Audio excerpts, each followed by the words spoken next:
The next thing the bile does as it moves through the intestines is to balance the immune system. When most people think of the immune system, they think of white blood cells floating through the bloodstream. But over 1/2 of the immune system is actually located in the intestines. The job of the immune system in the intestines is much more difficult than that in the bloodstream. Infections only rarely make it into the blood, but every day our intestines are exposed to millions of parasites, bacteria, and fungi. Because the intestinal immune system is continually at war with these microbes, it is much easier for it to become overly aggressive and start to attack our own tissue. What bile does is to regulate the intestinal immune system, helping to prevent it from becoming overly aggressive and causing autoimmune disorders. If you're suffering from a gut-related autoimmune disorder, it may be because of a blockage of bile flow. The last thing that bile does in the intestines is to kill parasites and candida. Tests show that even the healthiest person still has some degree of parasitic and fungal infection. While there are many antiparasitic and antifungal remedies available in the marketplace, most of them are mildly toxic and therefore unsuitable for daily use. If, however, your bile flow is healthy, then you have a built-in defense against parasites and candida. Well, that about covers what bile does to maintain the health of the intestines, and what happens when bile can't get into the intestines in proper amounts due to the presence of biliary sludge and gallstones. Now, let's turn our attention to what happens when biliary sludge and gallstones cause toxins to back up into the bloodstream. Just as the kidneys remove water-soluble toxins from our bodies, the liver removes fat-soluble toxins from our bodies by putting them into the bile. If the bile gets clogged up due to biliary sludge and/or gallstones, then the fat-soluble toxins can't get out, and they start to build up in the body.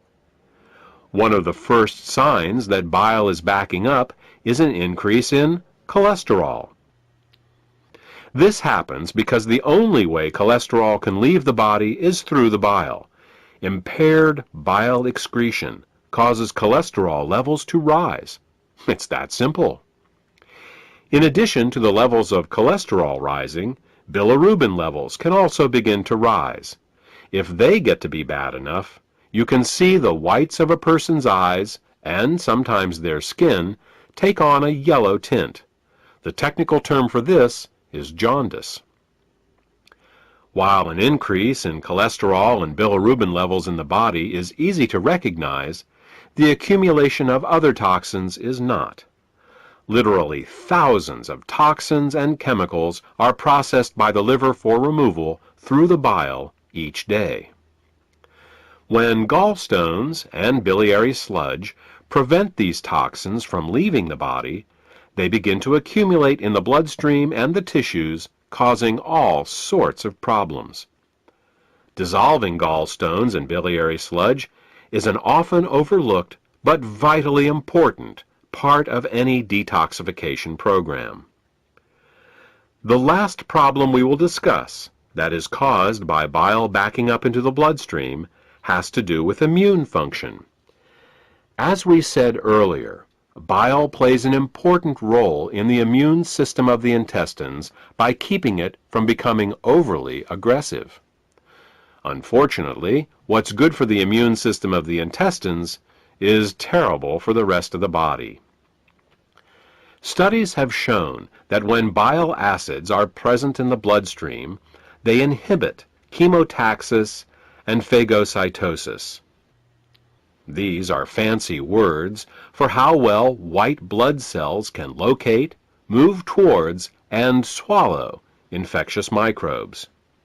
Thus, what starts out as a beneficial immunoregulative action in the intestines becomes an immunosuppressive action in the bloodstream and the tissues.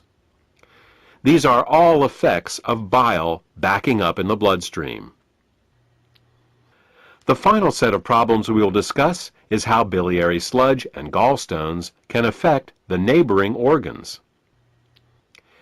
In addition to bile acids backing up into the bloodstream, bile can also back up into the pancreas and liver, where it can cause alkaline burns. This is because the liver, pancreas, and gallbladder all share the same basic plumbing, the common bile duct. There are valves that keep the bile from backing up into the liver and pancreas. If a small stone finds its way into one of these valves, the valve can get stuck in the open position. If this happens, then every time the gallbladder contracts to squeeze the bile into the small intestines, it can also squeeze the bile into the pancreas and the liver, causing caustic alkali burns and irritation. You see, very alkaline substances can burn us just as easily as very acidic ones. And with a pH of 9.5, bile is very alkaline.